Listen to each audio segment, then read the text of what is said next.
Hi hello नमस्कार. मी अश्विनी स्वागत करते तुमचं आपल्या नवीन अशा व्हिडिओ ब्लॉगमध्ये. तर आज आहे ना मला लवकरच जायचं होतं बाहेर, कारण की दुपारनंतर भरपूरच ऊन होतं. थोडीशी खरेदी करायची होती. तर ही खरेदी कशाची करायची आहे हे लवकरच तुम्हाला आपल्या व्हिडिओमध्ये पाहायला मिळणारच आहे. तर आपल्या चॅनलला सबस्क्राईब केलं नसेल तर नक्कीच सबस्क्राईब करा. आणि हो, आपले व्हिडिओ स्किप न करता शेवटपर्यंत नक्कीच बघत राहा. तर या इकडे ना मी उडीद वड्याचे जे वडे आहेत ना ते करायची तयारी करत होते. तर इकडे ना कृष्णाचा मस्त असा डान्स चालू होता. आता बरेच जण सासरचे म्हटले की साई तर तिकडे चांगला राहतो, पण कृष्णा काय राहायचं नाही, कारण की ना त्याला बाहेर मोकळ्या जागेत खेळायची सवय आहे. पण कृष्णाने पण अजिबात काहीच त्रास दिला नाही. फक्त त्याला सकाळी उठलं ना की ते वरचं जे आहे ना झुंबर, त्यामध्ये एक चिप आहे, तर त्यात आहेत ना गाणी लागतात. तेवढी गाणी लावून दिली ना की तो मस्त असा खेळत असतो. तर या इकडे त्याचंच खेळायचं पण चालू होतं, आणि मम्मीची पण आपली जी रोजची जी कामं आहेत ना तीच चालू होती. साईला मात्र कंटाळा आलता उठायचा. तर या इकडे ना आता मी पटकन असे उडीद वडे करून घेते, कारण की नाश्त्यामध्ये आजचा बेत होता तो म्हणजेच उडीद वड्याचा. तर हे ना उडीद वड्याचं काम एकदम किचकट असं असतं, पण ते सोपं कसं करायचं ना, चला तर बघूयात. तर मी फुलपात्र घेतलं आणि त्याला थोडंसंच तेल लावून घेतलं. त्यानंतरनं हे जे पीठ आहे ना त्याच्यावर घेतलं आणि त्याला मस्त असा उडीद वड्याचा आकार दिला. तर आता उडीद वड्या करण्यासाठी ना माझ्याकडे 2 साचे आहेत, पण ते साचे मी काय वापरत नाही, कारण की त्याला आहे ना जास्त असं तेल लागतं. तर बघा, अशा छान अशा पद्धतीने ना आपण उडीद वडे तयार करू शकतो.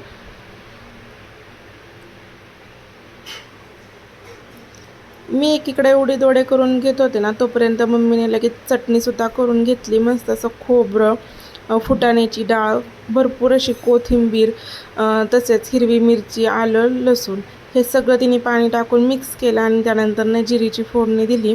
वरून थोडंसं मीठ आणि साखर टाकलं. तर चला, आता आपला नाश्ता जो आहे ना तो तयार झालेला आहे.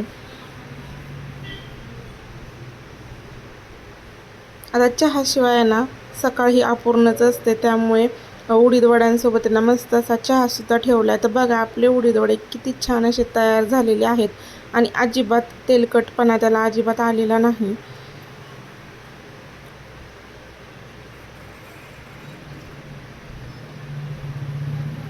तर आता पटकन असा नाश्ता करून घेतो, आणि घरातली सगळी तर कामं करून बाहेर जावंच लागतं, कारण की बाहेरून आलं ना की मग भरपूर असा कंटाळा येतो. तर बाहेर पाणी आलं होतं नळाला, तर कृष्णाचं पण भिजायचं चालू होतं. मी माझं आवरलं, आणि त्यानंतर तुम्ही पाठीमागं पाहू शकता, इथून तिथून आहे ना सगळं आमच्या बॅगचाच राडा आहे. म्हणजे या टेबलवर आहेत ना सगळ्या ज्या बॅगा आहेत ना त्या माझ्याच आहेत, आणि सगळे कपडे त्याचे असेच पडलेले आहेत. तेच आता मला आवरून पण ठेवायचं आहे. तर आम्ही सगळ्यात आधी आहे ना आलो होतो ते म्हणजेच कृष्णाच्या ज्या पट्ट्या आहेत ना त्याला पॉलिश करायला. कसं आहे ना, त्याच्या पायात चांदी आहे ना जास्त काळी पडते, आणि मग ती चांगली पण दिसत नाही. त्याच्यामुळे त्याच्या ज्या पट्ट्या आहेत त्या पॉलिश करून घेतल्या. त्यानंतरनं आता ऊन पण भरपूर आहे. आता घरी ढिग आणि टोप्या असतील, पण बाहेर आलं की कसं मुलांचं, मला टोपी घ्यायची म्हणून साईला पण टोपी घेतली. आता फिरायला जायचं आहे त्यामुळे गॉगल तर लागणारच, कारण की ऊनच भरपूर आहे. तर आता साईसाठी गॉगल आम्ही बघत होतो. त्याला हा नको, तो नको, हा असंच त्याचं काहीसं चालू होतं. त्याला गॉगल घेतल्यानंतर कृष्णाला पण एक छान असा गॉगल घेतला. तुम्हाला पुढे फोटोमध्ये पाहायलाच मिळेल. आता छोटीशीच खरेदी करायची होती. आम्ही आलो इथं बांगड्यांच्या दुकानामध्ये, का तर टिकलीचं पॉकेट घ्यायचं होतं, आणि त्यानंतरनं डायरेक्ट घरी आलो. आता घरी गेल्यानंतर तुम्हाला दाखवते काय काय खरेदी केली ती. तर या इकडे ना फ्रेश झालो आधी, कारण की गरम पण भरपूर होत होतं, आणि लगेच इडली करायला घेतली. तर आता एकीकडे ना मम्मी इडलीचं जे बॅटर आहे ना ते व्यवस्थित करून इडल्या लावून घेत होती, तोपर्यंत मी सांबर करून घेतलं. आता कृष्णासाठी फिक्कं सांबर, आणि मग सगळ्यांसाठी तोपर्यंत शेवगा वगैरे तर शिजतच होता. तर याच्यात ना इकडं अशा खोड्या चालू होत्या, तो अजिबातच शांत बसत नाही. तर इडल्या पण आपल्या छान अशा या इकडे ना फुगलेल्या आहेत.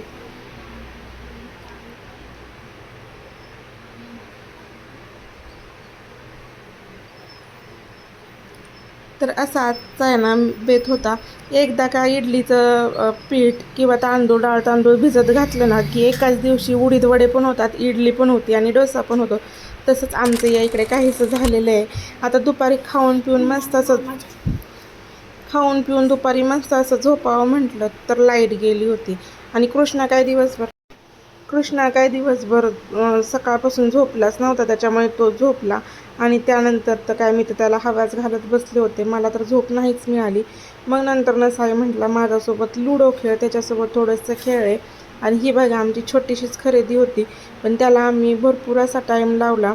कारण की अजून पण काय काय छोटं छोटं साहित्य असतं, किंवा मग मला महत्त्वाचं काम होतं ते म्हणजेच पेन ड्राईव्हमध्ये आहेत ना कृष्णाचे आणि साईचे व्हिडिओ सेव्ह करायचे होते.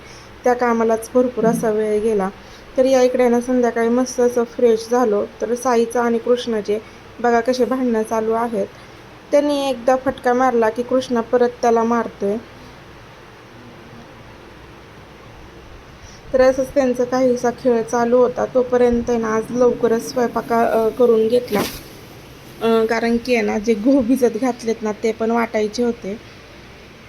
तर बघा आता फिरायला जायचं म्हणून सगळ्यांच्या तयाऱ्या चालू होत्या. सगळ्यांनी जो आमचा ग्रुप आहे त्या ग्रुपवर पाठवलं होतं कुणी काय काय काय काय फराळ म्हणजे खायला सोबत घेतलं आहे. तर मावस बहिणीने ना मस्तपैकी चकल्या आणि चिवडा तयार करून घेतला होता. आम्हाला पण अजून करायचा आहे, पण त्यासाठी तर काही मुहूर्त लागेना.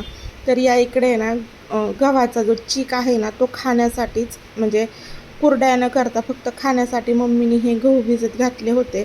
तर तेच आता बारीक करून घ्यायचं काम तिचं इकडं चालू होतं. 1 किलोच्या प्रमाणात असं तिने टाकलं होतं. 4 दिवस झाले ते हे भिजून, ते असं स्वच्छ असं धुवून घेतलं आणि त्यानंतरनं मिक्सरलाच फिरून घेतलं. तर बघा अशा पद्धतीने ना आपला आजचा छोटासाच व्हिडिओ होता. तुम्हाला जर आपले व्हिडिओ आवडत असतील ना तर आपला चॅनल लाईक करा, शेअर करा आणि हो सबस्क्राईब करायला मात्र विसरू नका. आता तुम्हाला आपले खूप छान छान व्हिडिओ पाहायला मिळतील. तोपर्यंत आपल्या चॅनलला नक्कीच कनेक्ट राहा. व्हिडिओ पाहिल्याबद्दल धन्यवाद.